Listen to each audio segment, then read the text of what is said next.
Hey there, my lovelies. Hope you're all staying safe and well and keeping doing what we're doing to get to where we want to get to. Big landmark day this past Monday, the 12th. Certain things can open up.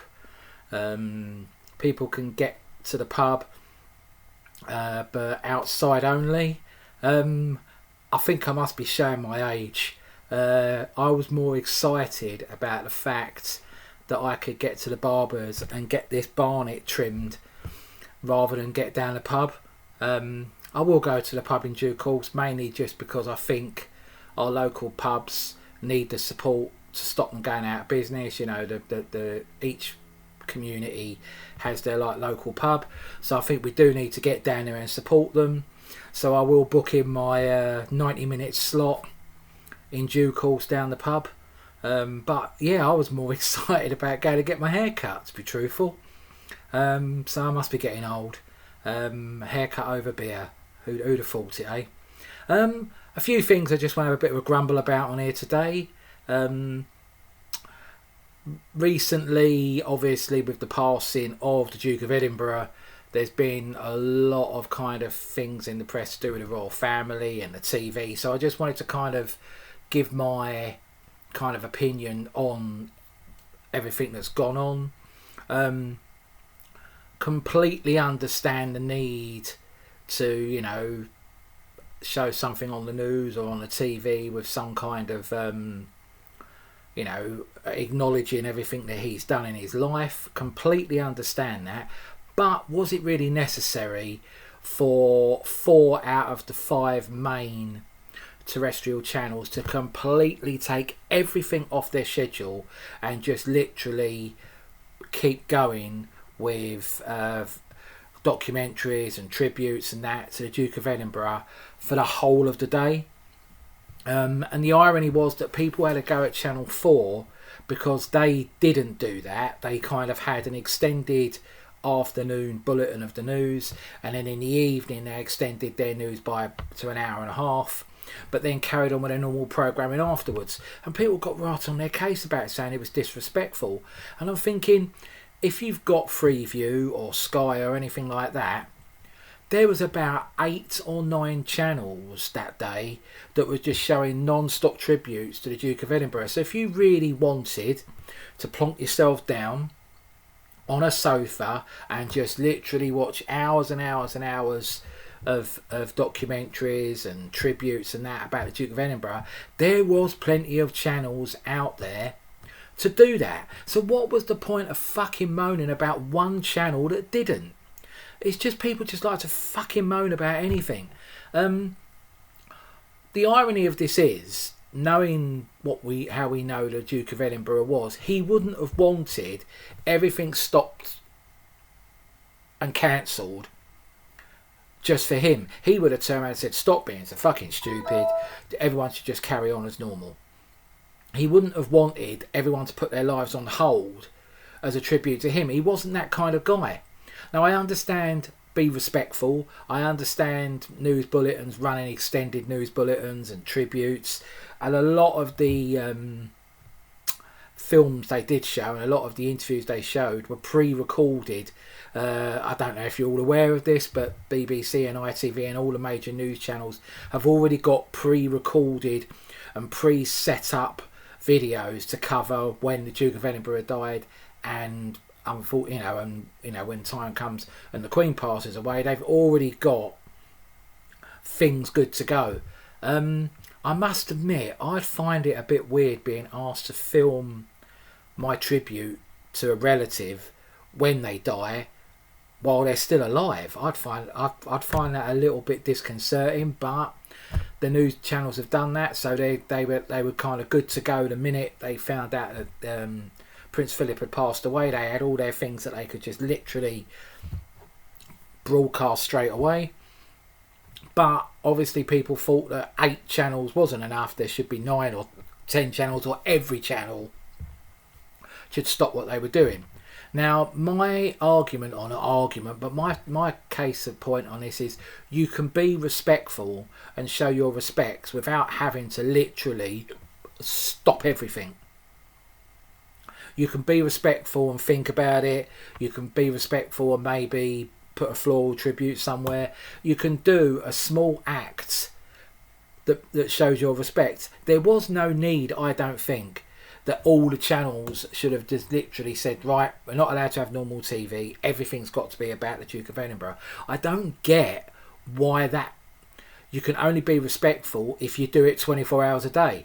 You can show respect in minutes. You can post something online, make a comment online. Then you get the people that, even though they're advised by the royal family themselves, please don't go to Buckingham Palace and put floral tributes out there.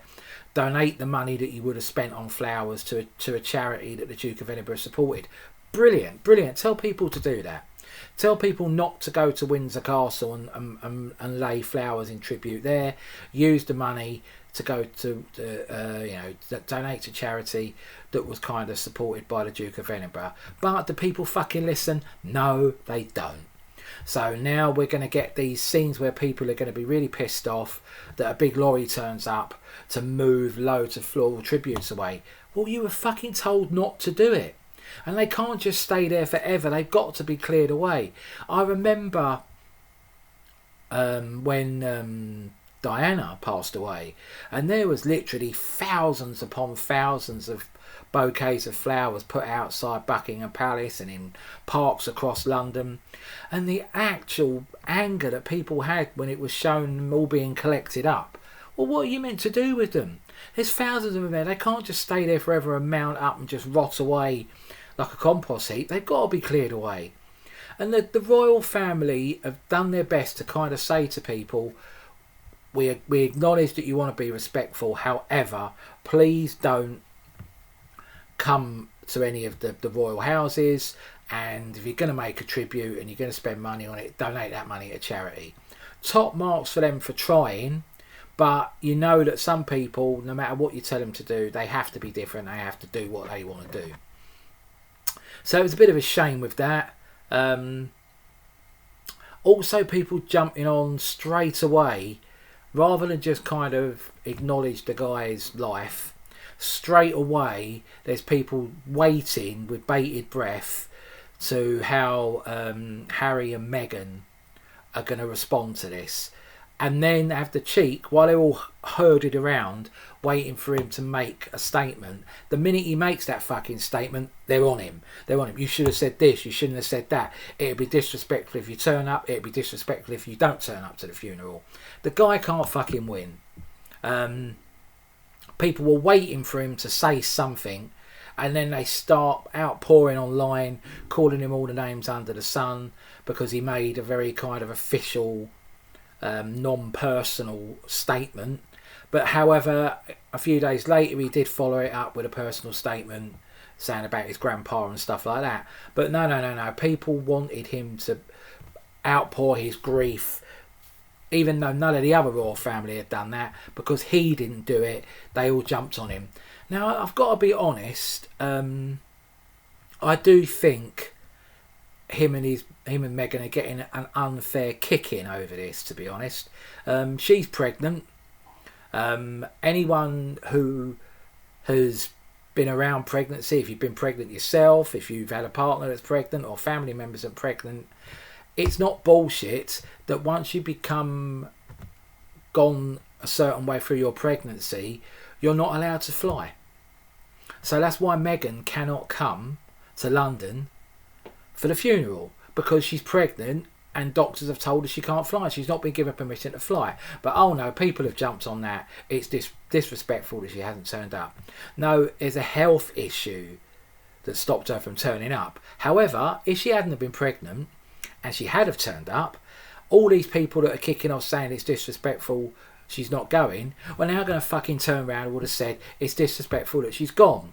So they cannot win whatever they do. Harry is coming over for the funeral. He said he's going to come over for the funeral. But you watch, people will say, oh, he should have stayed away. If he'd have stayed away, he should have gone. So you can't keep fucking making these people villains when they're damned if they do and they're damned if they don't.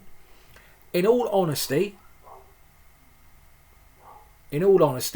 I would say it's none of our fucking business. And people getting on their high horse and thinking they've got the right to put some of the absolutely appalling messages online, calling Harry and Meghan all the names under the sun. You haven't got a fucking right to do that. You really haven't. All this freedom of speech thing doesn't give you the right to insult people and call them nasty words and call them this and call them that. Let's not forget, if we're going to kind of play devil's advocate on this, let's not forget, if you're going to go after the royal family for things they've said or done, or might not have said or might not have done, if you're going to jump on Harry and Meghan, but you're going to completely ignore the whole Prince Andrew situation, you're a fucking joke then. Because that's far more fucking serious. If you want to pick on something that needs to be addressed and needs to be sorted, it's the fact that he needs to go and be interviewed in regarding, I won't go into too much detail, but I think we all know what we're talking about with the Prince Andrew situation. He needs to go to the States and be interviewed like they've asked him to do. Why he won't do it, I do not know. If you've got nothing to hide, go and be interviewed then. But people conveniently forget about that. And they want to make Harry and Meghan the villains in all of this kind of thing. Do you know what? If I was in their position, I'd have done the same as them. Cut away from the royal family. They got no support or protection when they needed it and when they asked for it. They get more support and more protection being out of the royal family than bloody well in it. So I don't blame them for doing it. And I know people are going to be sitting here watching this, shouting at the screen, telling me I don't know what I'm talking about. And I probably don't know what I'm talking about. I'm just saying, from my point of view and from the facts that we've been given, I don't blame the pair of them for doing what they've done. The Oprah Winfrey thing, I'm kind of 50-50 on that. I do believe that certain things they raised need to be put out there in the public. I also think sometimes you don't need to wear your dirty laundry in public in front of everyone. But whatever happened, it's happened. We can't change anything about that. They've done the interview. Certain things have come out that we're probably never going to find out who said what and when. But it's out there, you know, it's out there. And people losing their minds and calling him all the names under the sun, I think it's well out of order. And give the guy a fucking break, for God's sake. Right. Something recently, I think on a previous rant, I mentioned about this thing about renaming Father's Day Special Persons Day, because Father's Day could upset and offend anyone that hasn't got a father. I covered all this before. It's complete bollocks. No one's mentioned anything about Mother's Day. It's just all about Father's Day. It's all this be anti-men thing at the moment. The latest bollocks I've read is a school, I believe in Australia, could be New Zealand, have asked parents if they could ask their children to refrain from using the title mum or dad in the playground, because it could offend people in the playground, and it could also offend people that have chosen to be non-gender specific and wouldn't identify with the term mum and dad, which has now opened up a debate in this country that maybe we should look at alternative names for our mums and dads so that it doesn't offend people that choose to not identify as a gender. Okay, let's get this out there. Let's not beat about the bush about this. If you choose to say, I'm neither male, I'm neither female, that's your choice. What isn't your choice is to tell everyone that we've got to change the way that we are, and we have been since the day that we were born, because you've chosen to make a choice to grab attention. That isn't on. You cannot ask the majority to change for a minority, and it is a minority. People becoming non-binary, or whatever they want to call themselves, not male, not female, not identifying as anything, are a minority.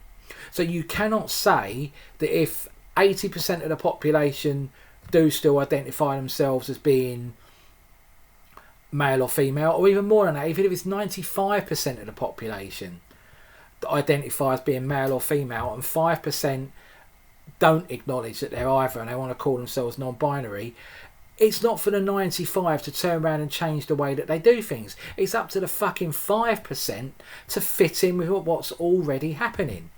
Now, I'm not one for kind of telling people they can't have opinions or they can't think about, they can't make lifestyle choices. What I do get pissed off with is them telling me I've got to change the way that I am because it doesn't suit the way that they've chosen. No. You've chosen to live a completely different lifestyle than what everyone else does. So it's up to you to integrate into the bigger population, not the other way round. I'm not going to turn around and stop calling my mum, and I'm not going to encourage children to not use that term. You know, I'm not going to encourage my grandchildren to say, well, don't call your mum or your dad because it might upset someone. Bollocks. I'm fed up that people are getting offended by everything, and the only way to make them happy is that people have got to change. No, not always. It's not always about changing things to make people feel happier. Sometimes it's about saying to people, it is what it is. You've just got to grin and bear it. If you have chosen to be non-binary or no gender and that kind of thing, fine. But you then can't turn around and have a pop at people that still do recognise themselves as being male or female. No. Much as we're not allowed to take a pop at them, you know, if anyone mentions anything on TV condemning them, they're jumped on straight away.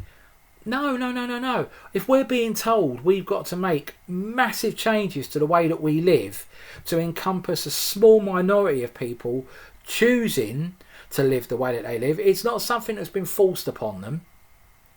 This is something they've chosen to be.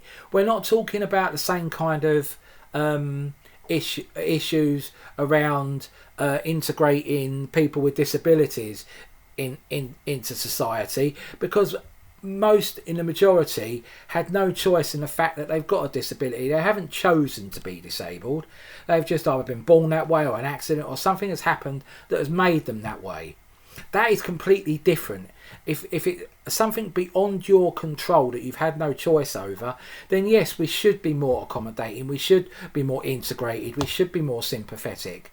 However, if you make a lifestyle choice that goes completely against what things have been like for thousands of years and what has gone against everyone's choice since the day they were born, and you choose to do something different and acknowledge something different, fine, it's your choice to do that, but the key word is you chose to do that. So you then don't tell everyone else that they've now got to change, because they haven't got to change.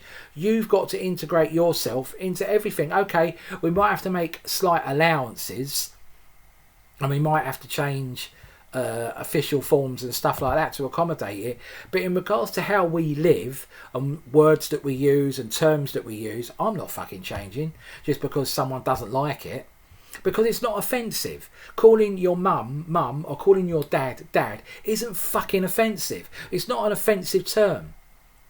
If you choose to be offended by it, you're in a minority and you're the one with a problem, not us using that word. We're not using it to be offensive. It's not like certain other words that people use, and I think you know where I might be going with this. I'm not going to say the word, but certain other words that people use that is definitely used as a means of causing offence to anyone who hears it.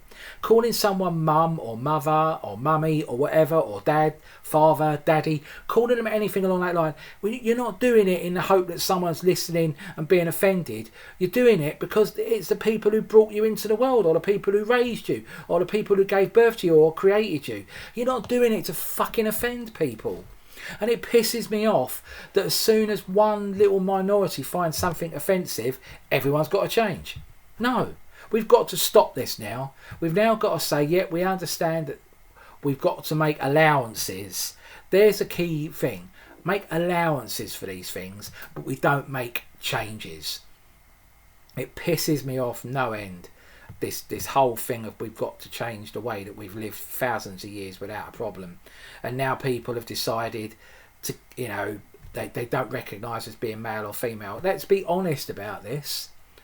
Yes, there are issues where you could be born with one more dominant chromosome than another, so you could be born physically male but have more female chromosomes and feel more inclined to be female than male, that's completely different. And people who choose to have surgery to change their gender, for whatever reason they do it, it doesn't offend me, it doesn't hurt me, I don't knock people for doing it. If they want to do it, that's fine. If it makes them happy, if that's how they truly feel they want to be, that's great. When people, however, just make a choice, just basically labelling themselves, and they've got control over it, it's not something they've got no control over, it's not something that's an irreversible medical process. They've just chosen to now call themselves a name or call themselves a gender. If they've chosen to do that, that's their choice. But we have to make allowances for it. We don't have to change as well. Not a chance. It's ridiculous. Apart from that, not a lot much else to moan about, really. We are kind of building towards our next landmark, which I think is the 17th of May, which is indoor. Pubs allowed to have people inside, restaurants allowed to have people inside, so opening up a bit more. We do need to just keep fucking doing what we're doing. Hopefully the dickhead brigade won't drag us back, because I don't think this country really could cope with another full lockdown again. I think people would lose their minds, and quite rightfully so. We've been through 3 really now. We don't want a 4th one. Especially not if it's just dickheads acting like dickheads that cause it. We just need to keep doing what we're doing. We've come this far. We've had this up well over a year now. No point fucking blowing it now. Okay, the pubs are open outside. Right, let's all act like dickheads outside the pub. Let's act like morons. No, we don't need to do that. A pub is a pub. You don't need to act like a dickhead outside it. You don't need to create risks that doesn't need risks there. I completely understand the whole social aspect of people getting excited and they might not have seen their friends or relatives or whatever, so they're going to meet in an outdoor area such as a pub or a cafe that's able to open outdoors. But don't act like a dickhead. Don't act like it. We've literally been this way since March last year, so we're talking just over a year and a couple of months. If you want a dose of reality, think that those people that were alive during the Second World War, their lives changed with restrictions for nearly 6 years. So they had 6 years of it. They had planes flying over the country bombing them. They had rationing with their food. Everything was closed down. Lights had to be out at certain times. Kids were sent away, evacuated out of London to keep them safe and that kind of thing. So don't think we're that hard done by that a year and 3 or a year or 4 months we've really suffered, because I don't think this generation, the people now are saying this is unbearable, I can't take this anymore, blah blah blah. I dread to think how they would have coped during World War II. They wouldn't have done it. It's as simple as that. The people that refuse to do as they're told would have probably gone and ruined it for everyone and turned lights on, and London would have probably got bombed the complete fuck out of, because of irresponsible attitudes of people that just won't do as they're told because they just don't want to do as they're told. On a last note, one thing that's ticking me off, a lot of things on Facebook, a lot of things on Twitter, calling our current government or calling our current Prime Minister a dictator. Please, anyone doing this, look up the word dictator in the dictionary, go on Google and type in world's worst dictators in history and look at what they did that made them dictators, and then look at what the current government and Boris Johnson have done, and you're trying to liken what these people over here have done with what's being done now. You're trying to liken the likes of Adolf Hitler being the same along the lines as what Boris Johnson's doing during this pandemic. So think about it. Think about what bad dictators we've had in history and what they've done to get their notoriety, their bad notoriety. And then look at what's going on here. if you're going to use words, call him a fool, call him an idiot, whatever, you're entitled to that opinion. Don't label someone a dictator, because he's not a dictator. We haven't been dictated to. Yes, we've had to stay in. Yes, we've had lockdown, but we haven't been told you can't watch TV. We haven't been told you can't do this, and everyone's just got to sit locked in their house and do nothing. We haven't had groups of certain people ritually dragged out of their houses and killed and stuff like that. We haven't had complete cities demolished and razed to the ground. What dictators have done in the past. This hasn't happened to us. I just think people get a bit carried away and don't realise the terminology that they're using. Apart from that, a bit sad that the circle's finished. Just end on a happy note, shall we? A bit sad the circle's finished. I loved it. Shouldn't love it. Shouldn't have loved it. Absolutely did. Do think bang on the right person won. She played the game. She played someone else, played that part superbly. No one was really kind of onto her that much until towards the end. But that's what the whole game is. If you're going to go in there and play someone else, and I use the phrase catfish as they use, if you're going to go on there and do it, you couldn't do it any better than the woman who won the circle done it. Absolutely played a blinder. Congratulations. Another new programme hit the TV this past weekend just gone. Paddy McGuinness, I Can See Your Voice. Again, I read what it was about. I looked at it. I thought, oh, really? This is going to be absolute Saturday night shit. I watched it. To my shame, I really liked it. I just thought it was just exactly what we need at the moment. Nothing heavy, nothing acknowledging what's going on in the world at the moment. Just harmless, idiotic fun. It's stupid. Of course it's stupid. It's not Mastermind. It's not University Challenge. It's stupid, but that's what we need at the moment. We need stupid and fun. And that's exactly what this programme's category fell into. It was just harmless, stupid fun. But people, again, losing their minds, saying it's disgraceful that this kind of stuff's on a Saturday night. Well, what other options do we have? Without being disrespectful to some really good dramas, we could sit there and fill it full of things about murder and hospitals and stuff like that. Do we really need to be reminded of that? I know upcoming we've got a documentary, like a film that's about 2020 and about the lockdown, and they've done this film that they're going to do with actors playing the politicians. Do we fucking need this already? Do we really need to go, oh, do you remember that? Of course we fucking remember it. It was only last year. I don't think we're going to forget this anytime soon. So I won't be watching it because I've lived through it and I don't really want to be reminded of it. Anyway, keep doing what we're doing. If you're going down a pub, get down that pub, support your local pubs and your local landlords, but don't be a moron about it. Hopefully hook up with some guys soon, you guys out there soon, and then we're building towards the 17th of May. Roll on 17th of May when we can kind of go out and have a meal out properly, rather than sitting there with our hoods up, with our coats on, having a pint in the rain. So I will love you and leave you. I've gone on a bit longer than I wanted to, so apologies for that.